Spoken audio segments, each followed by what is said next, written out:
Back to winner classes.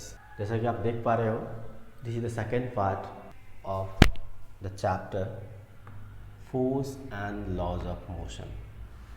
पहले part में हमने किया था फोर्स क्या होती है, what are the effects of the forces, उसको हमने डिटेल में समझा था।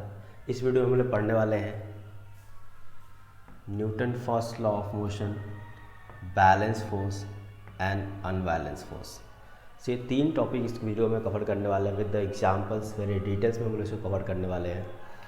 सो जो चैनल पर नए हो सब्सक्राइब कीजिए चैनल को, अगर वीडियो अच्छे लगे तो लाइक कीजिए, फ्रेंड्स के साथ शेयर कीजिए। This channel is only for the class 9th, ये क्लास 9th के लिए चैनल बनाया गया है। सो यहाँ पे जो भी वीडियो होंगे वो सिर्फ क्लास 9th के, फिजिक्स हो, केमिस्ट्री हो, बायोलॉजी हो, मैथ्स हो, history, geography, economics, English, Hindi, जो भी सारे सब्जेक्ट जो होंगे वो क्लास 9th के लिए होंगे।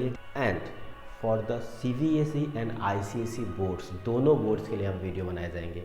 सो जो नए हो सब्सक्राइब कर लीजिए। चलिए शुरू करते हैं part 2 of force and laws of motion. Last topic में हम लोगों ने लास्ट वीडियो में पढ़ा था कि फोर्स क्या होता है। फोर्स क्या होता है उसको हमने डिफाइन किया था, फोर्स और पुल ऑन एन ऑब्जेक्ट। फिर उसके बाद हमने कुछ डेफिनेशंस पढ़े थे, कॉजेस पढ़े थे, फोर्स के कारण क्या होता है। उसके बाद एक नया डेफिनेशन आया।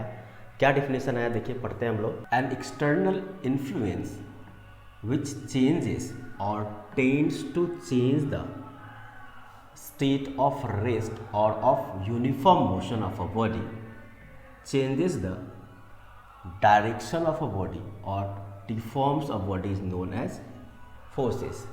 That means force is an external cause which changes or tends to change, that means try to change the state of rest or of uniform motion, and it also changes the direction of body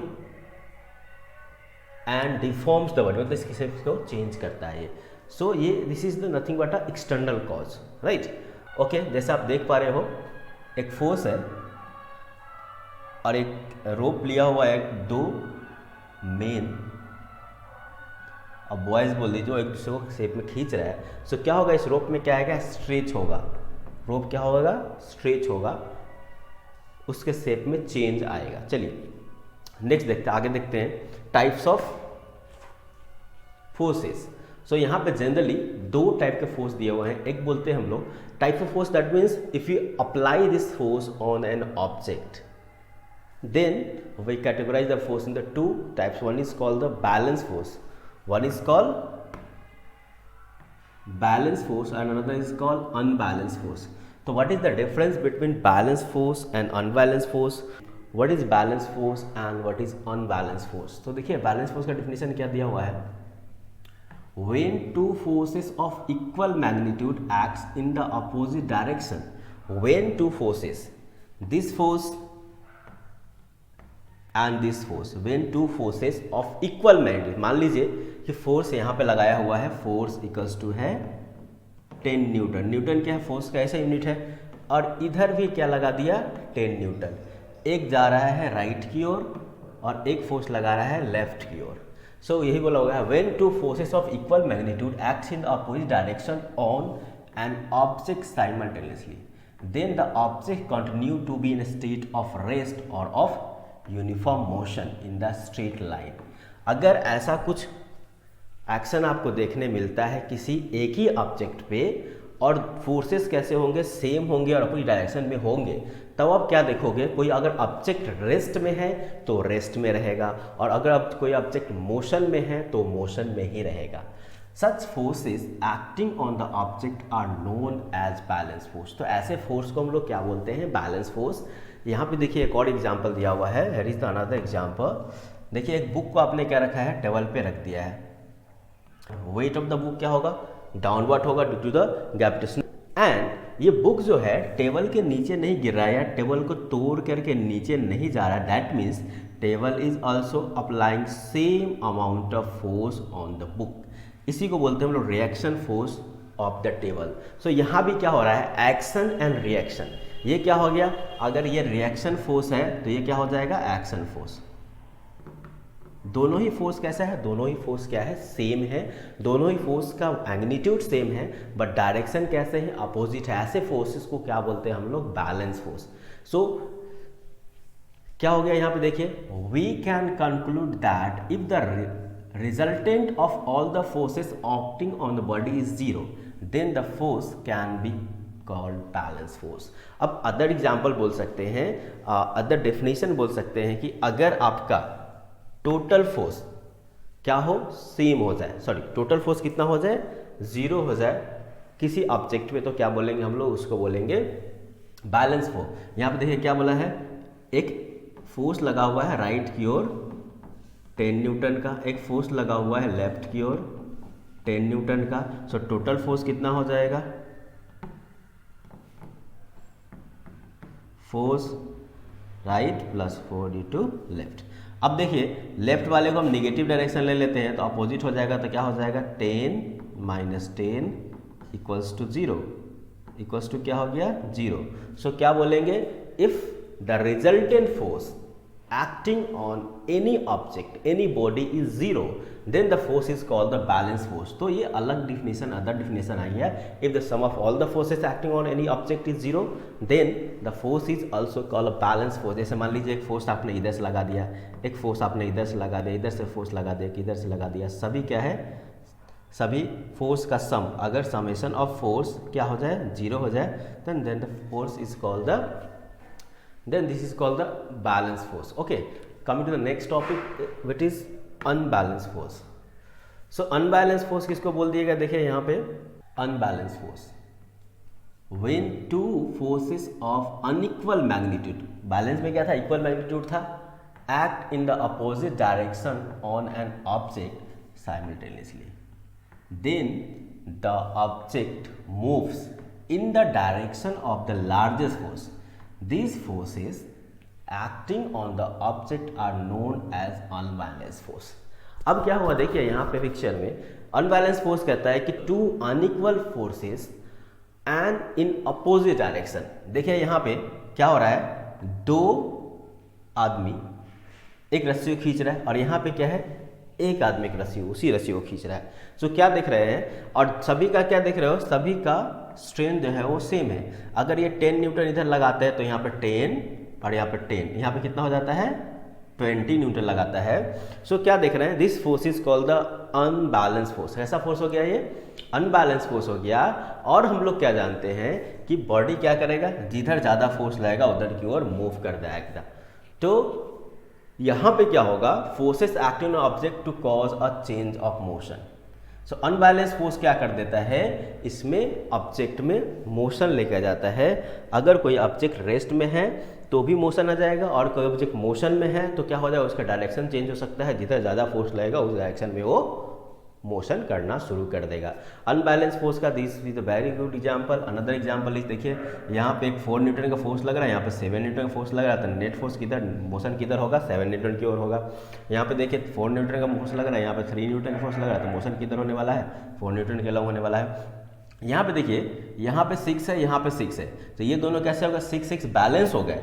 लेकिन यहाँ पे इस direction में 6 है और इस direction में 4 है, सो क्या हो जाएगा, ऑब्जेक्ट मूव करेगा लेफ्ट की ओर। So these are the examples of the unbalance force. तो बैलेंस फोर्स और अनबैलेंस फोर्स में आपको डिफरेंस समझ में आ गया। Now thus we can conclude from the above two definitions that, क्या कह रहा है देखिए, दो डिफिनेशन हमने पढ़ा, उसके बारे में हम लोग कंक्लूजन ले डालते हैं। देखिए, the forces that acts on the object without changing its state of rest or of uniform motion are called balance force।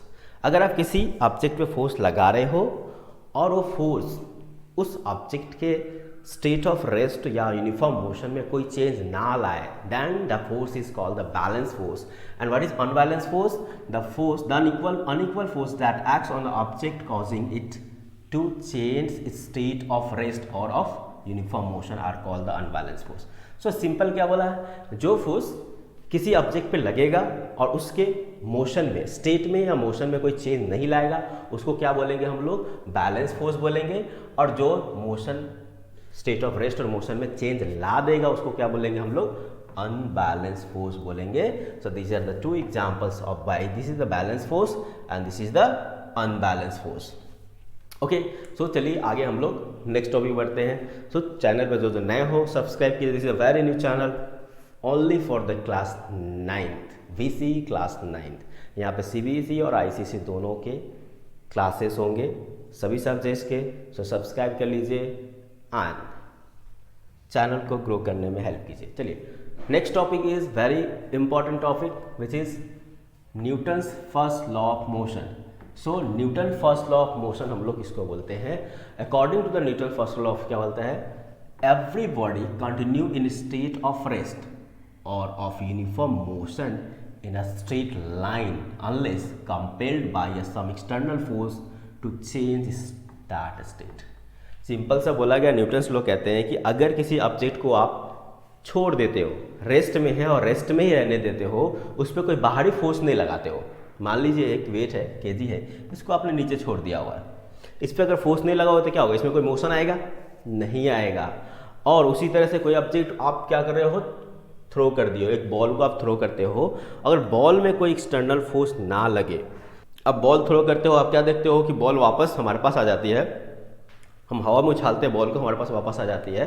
इसका मतलब क्या है, ग्रेविटी इसको खींच के रखा है। लेकिन अब इसी को क्या करोगे आप, अगर आप वैक्यूम में जाकर छोड़ देते हो, अर्थ के ग्रेविटेशनल पुल के बाहर छोड़ देते हो, तो ऑब्जेक्ट बॉल जो हमेशा वो हवा में उसी स्पीड से मूव करता रहेगा। जिस तरह से हम लोग इस चीज़ को हम लोग नहीं देख पाते हैं लाइव, क्योंकि हम लोग अर्थ के ग्रेविटेशनल पुल के अंदर में रहते हैं। लेकिन एक चीज़ हम इसमें से एक चीज़ समझ पाते हैं, जो रेस्ट वाली पार्ट है, रेस्ट वाली पार्ट हम आराम से समझ पाते हैं। क्यों?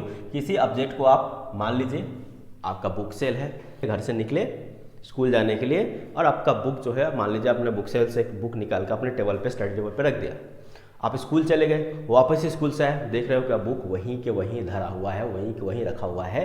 दैट मीन्स अगर बुक में कोई फोर्स नहीं लगाया गया, आपने फोर्स लगाया था, बुक सेल से बुक को निकाला था और उसको कहाँ रख दिया था, टेबल पर रख दिया था। अब आप स्कूल चले गए, वापस स्कूल से आया, देखा बुक वहीं के वहीं है, अब वापस अपने बुक को लिया और उठा करके बुक सेल में डाल दिया। सो क्या देखा आपने कि बुक सेल से लिया था बुक और टेबल पे रखा था, सो वहाँ पे फोर्स लगाया था, तो क्या हो गया, उसके स्टेट ऑफ मोशन में चेंज आया। ठीक है, वो क्या था, या पोजीशन उसका चेंज हो गया। आपने अगेन देखा कि कोई फोर्स नहीं लगा रहा, बुक वहीं वहीं पड़ा हुआ, फिर आपने फोर्स लगाया, बुक को उठा करके दूसरी जगह पर रख दिया। सो ये एक एग्जांपल हम लोग देख पाते हैं न्यूटन फर्स्ट लॉ। जो टर्म है, जो रेस्ट में है वो रेस्ट में रहेगा और जो मोशन में है वो मोशन में रहेगा। सो बहुत सिंपल डिफिनीशन है कि कोई अगर ऑब्जेक्ट रेस्ट में है तो रेस्ट में रहने वाला है, और मोशन में है तो मोशन में रहने वाला है, तब तक जब तक कि उस पर कोई एक्सटर्नल फोर्स ना लगाया जाए। ओके, सो क्या होता है, न्यूटन फर्स्ट लॉ क्या करता है, दो कंसेप्ट को लेके आता है। एक क्या बोलता है, पहला बोलता है कंसेप्ट ऑफ इनर्शिया और concept of force. So Newton first law में होता है फर्स्ट कंसेप्ट कि फोर्स अगर ऑब्जेक्ट पे नहीं लगाएंगे तो ऑब्जेक्ट में कोई मोशन नहीं होगा। ठीक है, दूसरा इनर्शिया। तो चलिए पढ़ते हैं हम लोग इनर्शिया। फोर्स के बारे में बहुत सारे डेफिनेशन हम पढ़ चुके हैं। सो इनर्शिया क्या होता है हम लोग उसके बारे में देख लेते हैं, व्हाट इज इनर्शिया। सो देखिए इनर्शिया क्या होता है, the property of an object by virtue of which it's neither changes its present state nor it tends to change the present state is called inertia। कोई ऑब्जेक्ट अगर rest में है तो rest में रहेगा, अगर मोशन में है तो मोशन में रहेगा, वो अपने आप से खुद से अपनी स्टेट ऑफ मोशन को नहीं चेंज कर सकता है। This is the property of inertia of any object. किसी ऑब्जेक्ट का इनर्शियल प्रॉपर्टी क्या होता है, if it is in rest it will be in rest, if it is in motion it will be in motion.